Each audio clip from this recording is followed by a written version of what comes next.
Globalisation के दौर में जिस तरह से आज मुख्तलिफ ममालिक के रिश्ते मजबूत हो रहे हैं, उसने इंटरनेशनल स्टडीज़ में नौजवानों के लिए दमदार करियर बनाने के मौके फराहम किए हैं। जिस तरह से मुख्तलिफ देश आजकल एक दूसरे से जुड़ रहे हैं, उससे इंटरनेशनल रिलेशंस काफ़ी अहम होते जा रहे हैं। दोस्तों, आज हम आपको इंटरनेशनल स्टडीज़ के बारे में जानकारी फराहम करेंगे। आपको बताएंगे कि क्या कुछ हमारे तालीमी इदारे इस ज़िम्न में कर रहे हैं। लेकिन आगे बढ़ने से पहले आइए इस पैकेज के ज़रिए जान लेते हैं कि किस तरह से इंटरनेशनल स्टडीज़ ने रफ्तार पकड़ी है और नौजवानों के लिए करियर के इम्कानात को दोगुना कर दिया है। इंटरनेशनल रिलेशन या कहें इंटरनेशनल स्टडीज़ अलग अलग ममालिक के बीच सियासी और इक़्तिसादी मामलात के मुताले से मुंसलिक एक अहम करियर फील्ड के तौर पर मंजर आम पर आई है।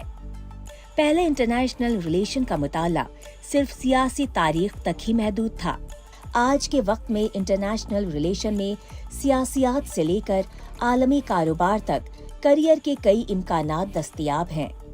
इंटरनेशनल रिलेशन जहां मुख्तलिफ ममालिक के बीच मामलात का मुताला है, वहीं सरकारी तंजीमों, बैनुल अक़वामी गैर सरकारी तंजीमों और मल्टीनेशनल कंपनियों के रोल का भी मुताला इस फील्ड में किया जाता है।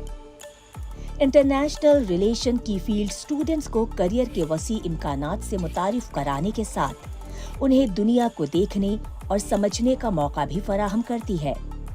जहां इस फील्ड में आप किसी मुल्क की खारजा पॉलिसी में अपना ताउन दे सकते हैं, वहीं आलमी मुआहिदों में शामिल होकर बैनुल अक़वामी महाज पर अपने मुल्क की क़यादत भी कर सकते हैं।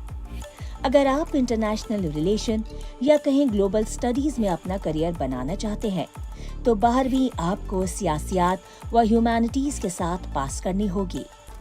आमतौर पर स्टूडेंट्स ग्रेजुएशन की पढ़ाई सियासियात में करते हैं और फिर पोस्ट ग्रेजुएशन इंटरनेशनल रिलेशन या ग्लोबल स्टडीज़ में करते हैं। साफ तौर पर जब ग्लोबलाइजेशन के इस दौर में दुनिया के सभी ममालिक एक दूसरे के साथ जुड़े हुए हैं, ऐसे में इंटरनेशनल रिलेशन में करियर के इम्कानात हालिया वक्त में काफी बढ़ गए हैं।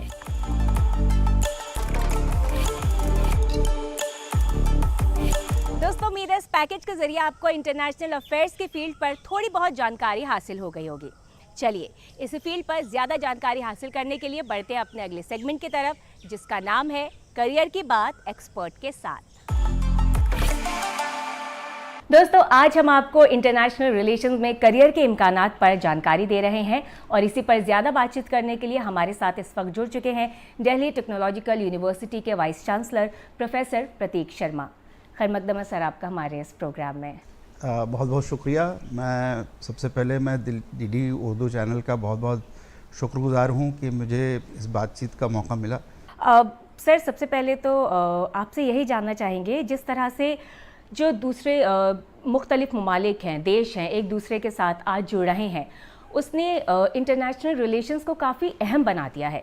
तो सबसे पहले आपसे आसान अल्फाज में अगर हम समझना चाहें, इंटरनेशनल रिलेशंस क्या होते हैं, एक नौजवान अगर जानना चाहे तो बतौर एक्सपर्ट आप किस तरह से समझाना चाहेंगे? देखिए, इंटरनेशनल रिलेशंस या फिर आप बोलिए जो बैनुल अक़वामी जो रिश्ते हैं, उसकी अगर हम बात करें, जो मुख्तलिफ मुल्क हैं, उसमें हम किस तरह से, क्योंकि जो हम पहले जो उसकी जो इमेज थी इन रिश्तों की, वो बहुत बदलती जा रही है, क्योंकि जोग्राफ़ी और सियासत जो है वो आपस में जुड़ गई है काफ़ी ज़्यादा। ख़ास तौर पे अगर आप देखें, जो भी इंडस्ट्रियलाइजेशन के बाद ये हुआ है कि जो अगर आप देखें जो मिडल ईस्ट है, यहाँ पे जो एनर्जी के सोर्सेज कॉन्सेंट्रेटेड हैं, तो जितने भी मुल्क हैं उनका फोकस जो है वो जो जोग्राफिकल जो रीजन है उसकी बहुत ज़्यादा अहमियत बढ़ जाती है। तो रिलेशनशिप, तो एक तो आपके डिप्लोमेसी लेवल पे रिलेशनशिप होते हैं, एक फिर होता है कि एनर्जी डिक्टेट करती है आपकी किस तरह के आपके रिलेशनशिप बिटवीन कंट्रीज़ हों या मुल्कों के बीच में हों। तो वो एक बहुत बड़ा फैक्टर जो उसी वजह से, अगर आप देखें कि मैं थोड़ा सा तफसील से बताना चाहूँगा कि कैसे ये रिलेशनशिप उभर रहे हैं।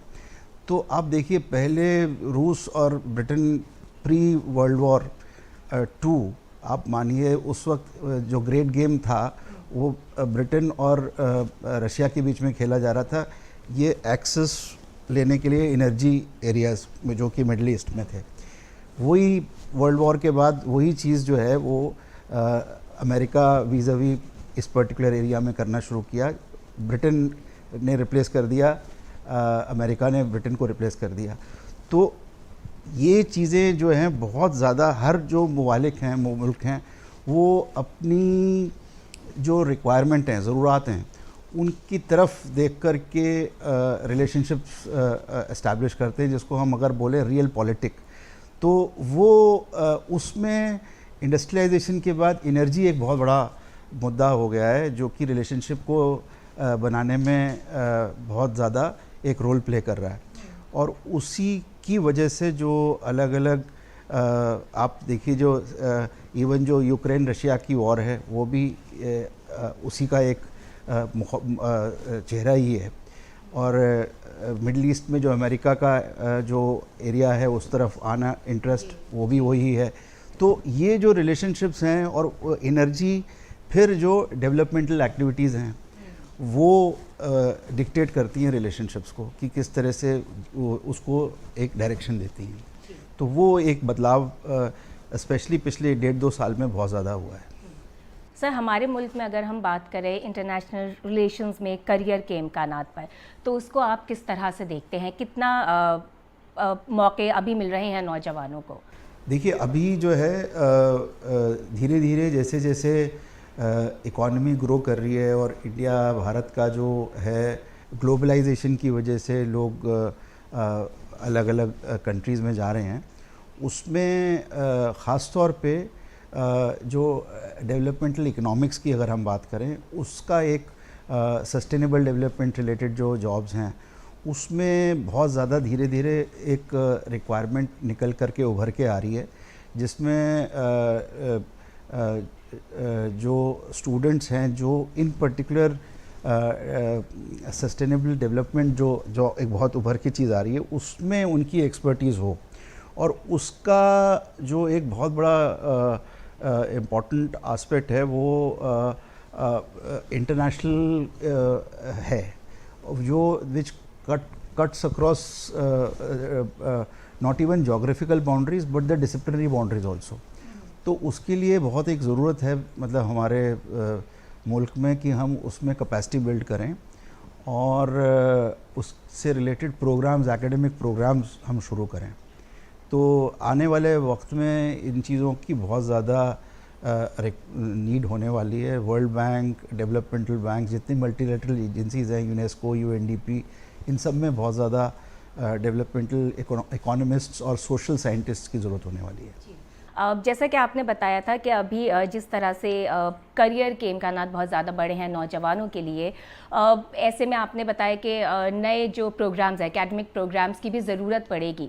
तो अभी हालिया में जो भी हमारे मुल्क में तालीम दी जा रही है, उसको आप किस तरह से देखते हैं? कि आपको लगता है और ज़्यादा उसमें कुछ बेहतर गुंजाइश की ज़रूरत है? देखिए, अभी तक जो हमारा जो एजुकेशनल पॉलिसी थी, वो जो भी जिस डायरेक्शन में चल रही थी, अच्छी थी, लेकिन उसमें कुछ ऐसी चीज़ें थी जो कि डिसिप्लिन स्पेसिफिक नॉलेज एक्विजिशन था, जो कि क्रॉस डिसिप्लिनरी, इंटरडिसिप्लिनरिटी एस्पेक्ट्स जो उसमें थोड़े इतने ज़्यादा इनबिल्ट नहीं थे। तो नेशनल एजुकेशन पॉलिसी 2020 एक बहुत ज़्यादा गेम चेंजर होने वाला है। तो उससे जो जिस तरीके से हम जो है एजुकेशन को देखते हैं, वो एकदम ही बदलने वाला है। तो इस सूरत में जो हमारा जो जहन में हमारा एक कॉन्सेप्ट है डिसिप्लिनरी बाउंड्रीज़ का, कि भाई मेरे को फ़िज़िक्स पढ़ना है तो फ़िज़िक्स ही पढ़ना है, तो ये कॉन्सेप्ट अब चेंज हो रहा है। तो उससे आने वाले समय में, वक्त में, ऐसी बहुत ज़्यादा अपॉर्चुनिटीज़ आने वाली हैं, जिसमें कि आप फ़िज़िक्स पढ़ कर के उर्दू भी पढ़ सकती हैं, और इसी तरीके से आप म्यूज़िक के साथ कुछ और आपका इंटरेस्ट हो वो भी आप कर सकती हैं। तो इस तरीके की अपॉर्चुनिटीज़ आने वाले वक्त में बहुत ज़्यादा आएंगी। सर, दिल्ली टेक्नोलॉजिकल यूनिवर्सिटी की अगर हम बात करें, तो यहाँ पे क्या कुछ ख़ास हो रहा है इंटरनेशनल रिलेशंस की फील्ड में? देखिए, प्रेडोमिनेंटली दिल्ली टेक्नोलॉजिकल यूनिवर्सिटी एक इंजीनियरिंग इंस्टीट्यूशन है जो इसकी 80 बरसों से ज़्यादा लेगेसी टेक्नोलॉजी और science technology related, specially engineering and technology field में है। लेकिन जैसे मैंने कहा कि और हमने कुछ साल पहले हमने मैनेजमेंट के भी प्रोग्राम शुरू किए, डिपार्टमेंट शुरू किए, जिसमें MBA प्रोग्राम्स और इकोनॉमिक्स के प्रोग्राम्स भी शुरू किए गए।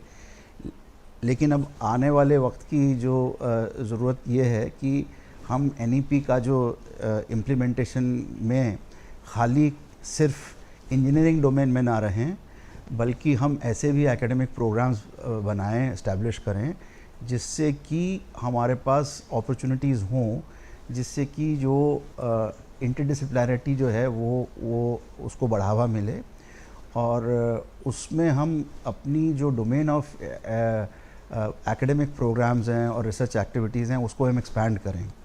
तो उसके लिए हमारा सोच चल रही है उस डायरेक्शन में कि हम कैसे उसको लेकर के आएँ और इंटरनेशनलाइजेशन जो है उसका कैसे हम अचीव करें। तो इस डायरेक्शन में डिस्कशंस हो रही हैं, जिसमें हम एकेडमिक प्रोग्राम्स को भी एक्सपैंड करें।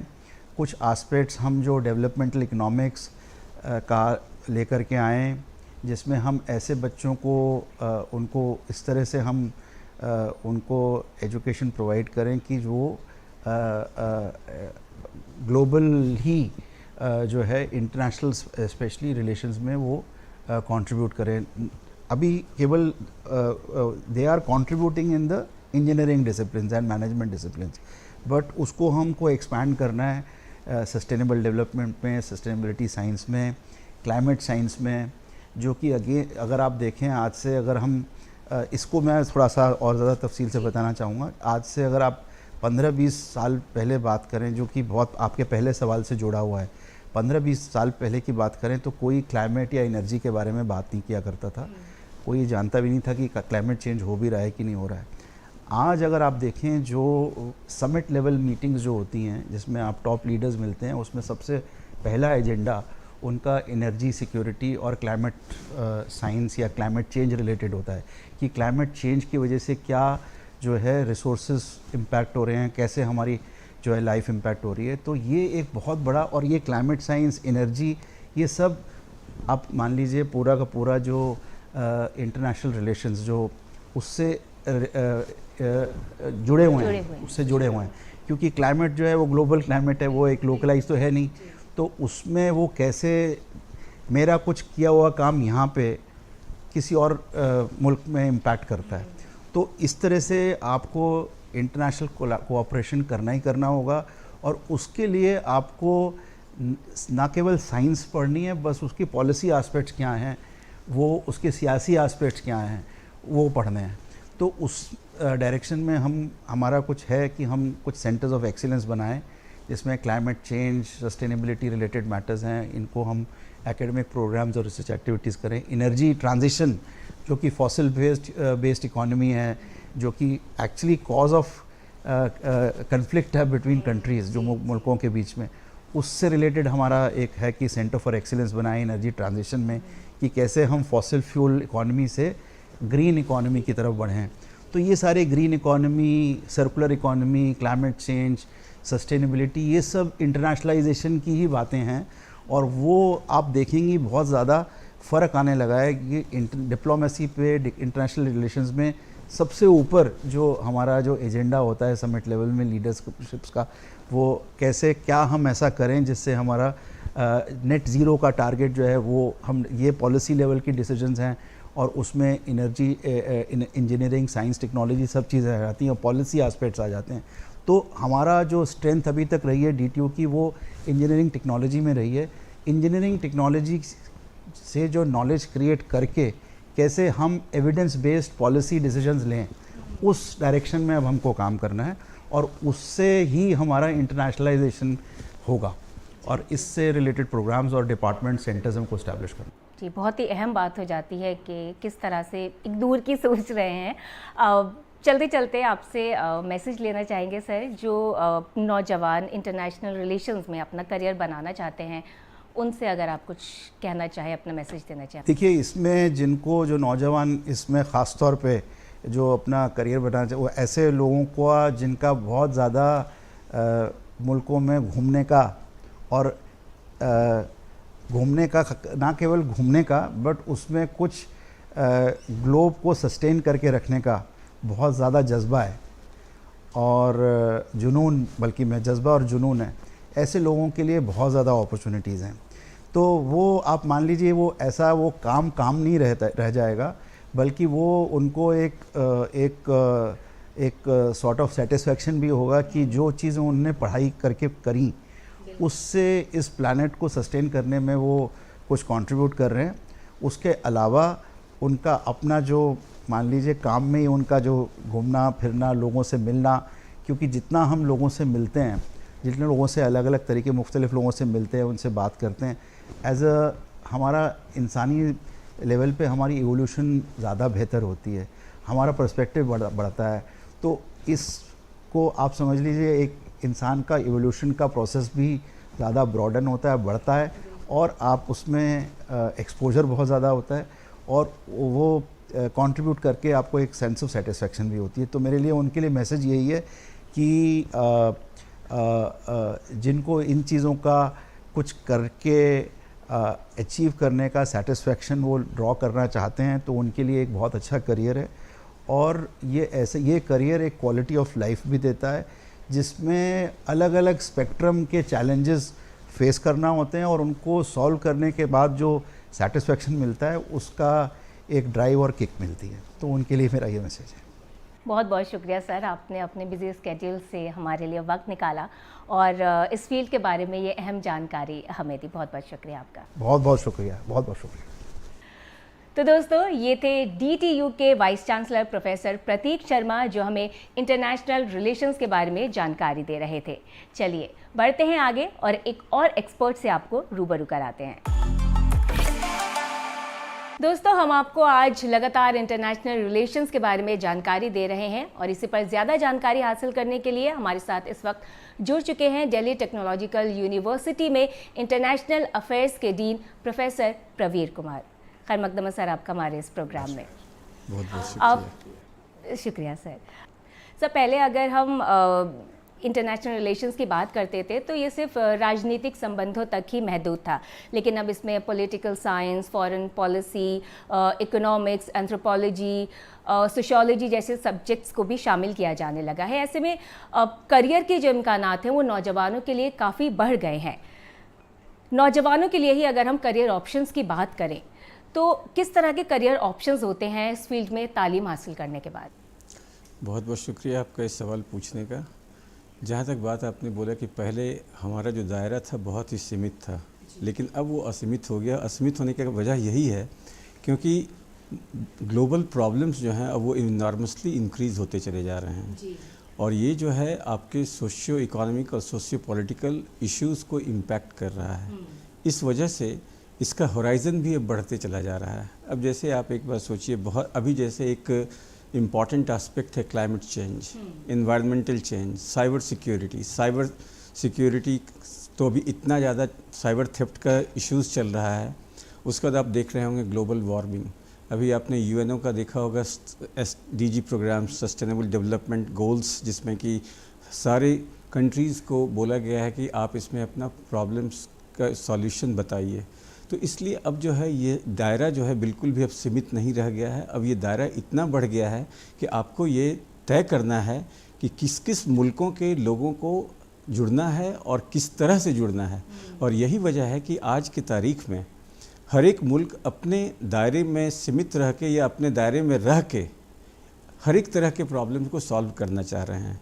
अभी जैसे देखिए कि अपना देश जो है वो सॉफ्टवेयर हब माना जाता है और जहाँ पे भी आप बैठी हुई हैं ये मतलब एक बहुत ही बड़ा इंस्टीट्यूशन है जहाँ पर कि computer science, software engineering, IT, उसके बाद आपका electronics and communication, biotechnology, environmental engineering, बहुत सारे ऐसे डिपार्टमेंट हैं जो कि बहुत ही मूलभूत मतलब चीज़ों को बता सकते हैं कि यहाँ पे आप यदि काम कीजिएगा तो इस प्रॉब्लम को हम अलग तरीके से सॉल्व कर सकते हैं, जो कि एक अनकन्वेंशनल वे है। तो इसलिए मेरा अपना मानना है कि जो हम लोगों का ये क्षेत्र है वो अब बहुत ही बढ़ गया है और हर एक मुल्कों को बहुत तरीके से इसमें अपना योगदान देना है, इस तरह से कि जो ग्लोबल प्रॉब्लम्स है उसको हम लोग सॉल्व कर सकें। बिल्कुल।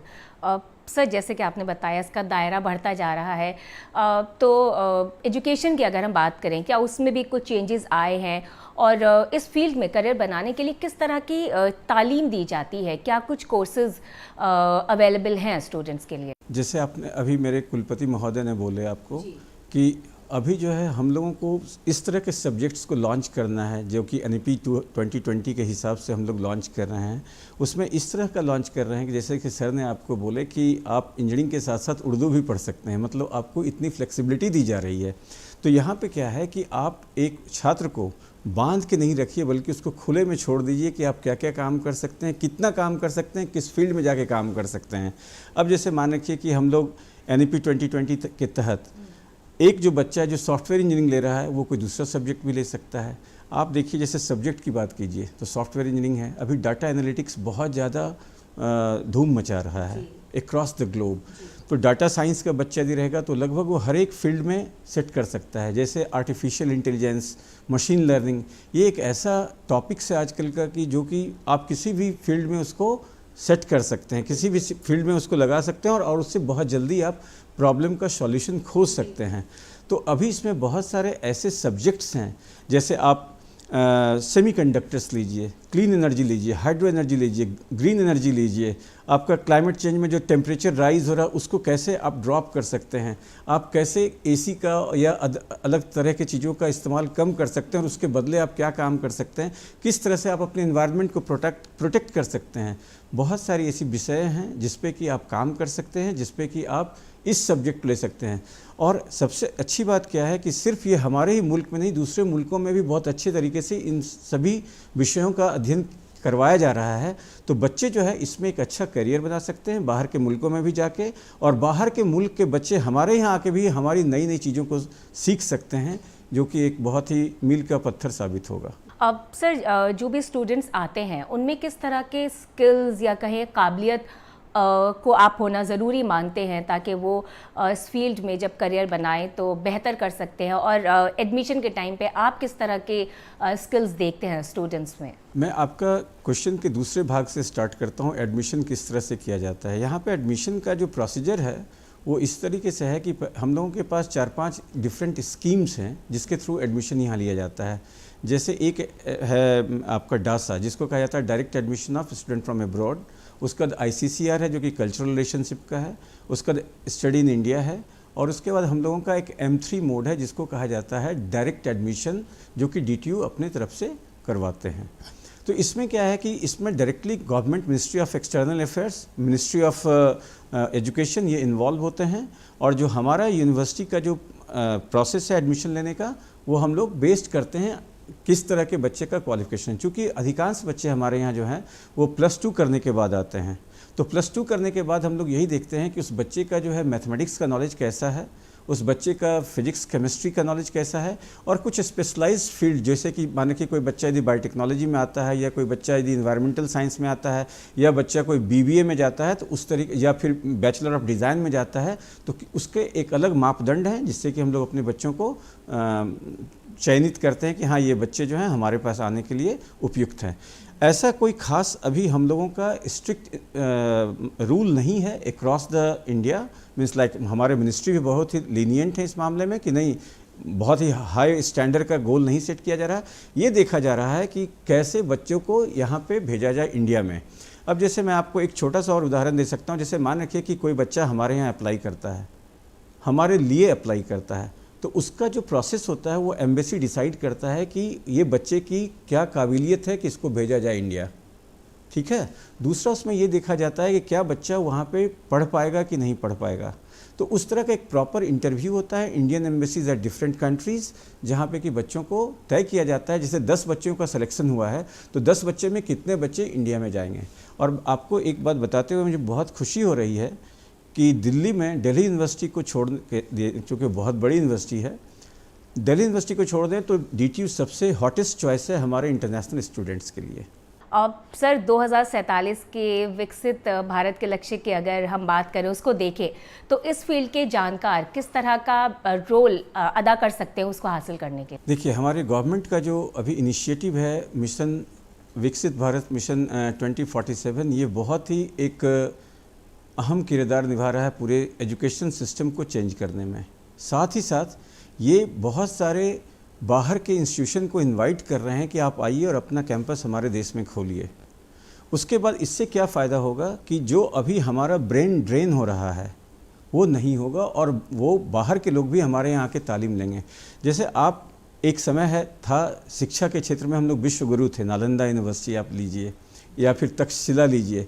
आज क्या है कि यहाँ पे हम लोगों के बहुत सारे ऐसे सब्जेक्ट्स हैं, जैसे योगा हो गया, जैसे मेडिटेशन हो गया, आपका मेडिसिनल प्लांट से ये हो गया, उसके बाद आपका मंत्रास हो गए, उसके बाद जो भी वैदिक विषयों का हम लोग यहाँ पे पढ़ाई करते थे वो धीरे धीरे लुप्त हो रहा था।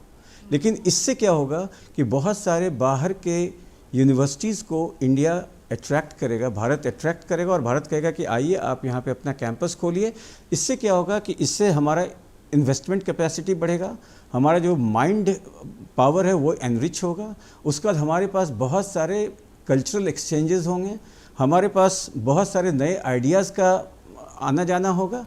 तो ये जो है मिशन 2047 जिसको कि हम लोग विकसित भारत 2047 का बोलते हैं, इससे हमारे बहुत सारे नए नए रास्ते खुलेंगे जिसमें कि हम लोग बाहर के बच्चों को और अपने बच्चों को एक साथ रख के बहुत सारे प्रॉब्लम्स को सॉल्व कर सकते हैं। बिल्कुल, काफ़ी कुछ बताया सर आपने इस फील्ड के बारे में। करियर की ढेर सारी अपॉर्चुनिटीज़ हैं, वह स्टूडेंट्स के लिए किस तरह की तालीम हासिल कर सकते हैं वो। चलते चलते आपसे मैसेज लेना चाहेंगे उन नौजवानों के लिए जो इस फील्ड में अपना करियर बनाना चाहते हैं। सबसे पहले जैसा कि मैं समझता हूँ कि किसी बच्चे को डरना नहीं चाहिए, नंबर 1। नंबर 2, सब्जेक्ट और लैंग्वेज पे कमांड होना चाहिए, क्योंकि देखिए जब आप विदेश जा रहे हैं तो विदेश के कल्चर को आपको समझना पड़ेगा, वहाँ की संस्कृति सभ्यता, वहाँ का जो खान पान है, वहाँ का वेशभूषा, तो इन सभी चीज़ों पे बच्चों को फोकस रखना है और ईमानदारी से पढ़ाई करते जाइए। भविष्य बहुत ही उज्जवल है। और उसी तरह से जो बाहर के बच्चे हमारे देश आते हैं तो हमारे देश में भी वही है, हालांकि हमारा देश तो बहुत ही एक कहा जाए तो विकसित जगह है जहाँ पे कि सारे बच्चे एंजॉय करते हैं यहाँ पे रहना, यहाँ के कल्चर को वो लोग एंजॉय करते हैं, यहाँ के खान पान को एंजॉय करते हैं। लेकिन जो सबसे इम्पॉर्टेंट चीज़ है वो ये है ईमानदारी से पढ़ाई करना और अपने फील्ड में एक्सेल करना, चाहे वो इंडिया में पढ़ें चाहे वो इंडिया के बाहर पढ़ें। बहुत बहुत शुक्रिया सर, आपने इस फील्ड के बारे में हमें काफ़ी कुछ बताया, हमारे लिए वक्त निकाला, बहुत बहुत शुक्रिया। धन्यवाद आपका। तो दोस्तों, ये थे प्रोफेसर प्रवीर कुमार जो हमें इंटरनेशनल रिलेशंस में करियर के इम्कानात पर जानकारी दे रहे थे। और हम उम्मीद करते हैं कि हमारे दोनों एक्सपर्ट्स के ज़रिए इंटरनेशनल रिलेशंस की फील्ड में जो कुछ भी जानकारी दी गई है उससे आपने काफ़ी कुछ जानकारी हासिल कर ली होगी। चलिए बढ़ते हैं आगे, अपने अगले सेगमेंट में पहुंचते हैं जहां हम आपको बताएंगे कि आपके लिए इस वक्त कहां कहां नौकरियां मौजूद हैं और कौन कौन से कोर्सेज में आप एडमिशन ले सकते हैं।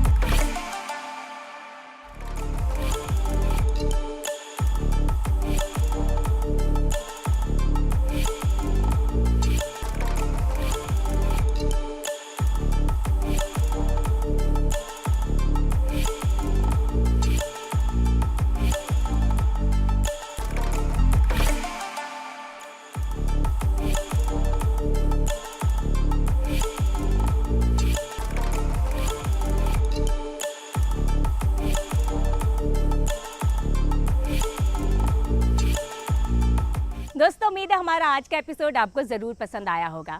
अगले हफ्ते आपके करियर से जुड़ी एक नई फील्ड की जानकारी के साथ आपसे फिर होगी मुलाकात। तब तक के लिए मुझे दीजिए इजाज़त। आदाब।